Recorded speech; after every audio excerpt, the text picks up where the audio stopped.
एक नदी के किनारे एक जामुन के पेड़ पर एक बंदर रहता था। उस पेड़ पर बहुत ही मीठे मीठे जामुन लगते थे।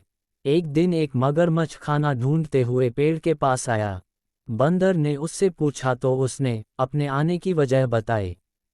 बंदर ने बताया कि यहाँ बहुत ही मीठे जामुन लगते हैं और उसने वो जामुन मगरमच्छ को दिए। उस दिन से दोनों की मित्रता हो गई।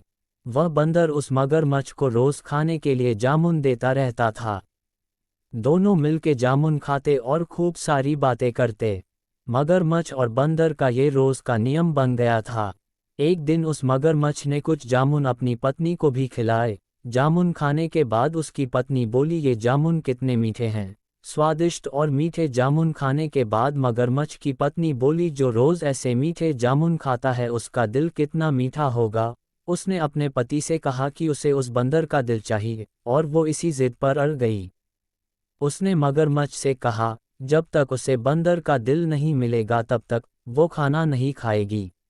पत्नी की जिद से मजबूर हुए मगरमच्छ ने एक चाल चली और बंदर से कहा कि उसकी भाभी उसे मिलना चाहती है और उसने तुम्हें हमारे घर खाने पर बुलाया है। बंदर बहुत खुश हुआ, पर उसने कहा कि वो भला नदी में कैसे जाएगा।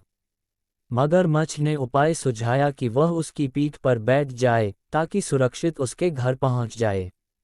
बंदर अपने मित्र की बात का भरोसा कर पेड़ से नदी में कूदा और उसकी पीठ पर सवार हो गया। जब वे नदी के बीचों बीच पहुंचे, मगरमच्छ ने सोचा कि अब बंदर को सही बात बताने में कोई हानि नहीं, क्योंकि अब हम नदी के बीच में आ गए हैं और अब बंदर कहीं नहीं जा सकता। ये सोचकर मगरमच्छ ने भेद खोल दिया। उसने कहा कि उसकी पत्नी उसका दिल खाना चाहती है। ये सुनकर बंदर का दिल टूट गया। उसको धक्का तो लगा, लेकिन मुसीबत के समय उसने अपना धैर्य नहीं खोया। बंदर तपाक से बोला, ओह मेरे मित्र, तुमने ये बात मुझे पहले क्यों नहीं बताई, क्योंकि मैंने तो अपना दिल जामुन के पेड़ में संभाल कर रखा है। अब तुम जल्दी से मुझे वापस नदी के किनारे ले चलो ताकि मैं अपना दिल अपनी भाभी को उपहार में देकर उन्हें खुश कर सकूं।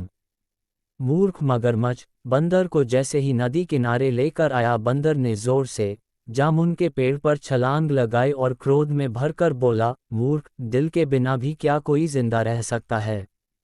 जा, आज से तेरी मेरी दोस्ती समाप्त। दोस्तों, ये कहानी हमें सिखाती है, पहला, मुसीबत के क्षणों में धैर्य नहीं खोना चाहिए।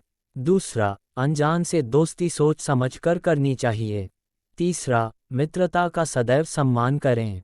दोस्तों, कहानी अच्छी लगी हो तो लाइक करें, शेयर करें और चैनल को सब्सक्राइब ज़रूर करें। धन्यवाद।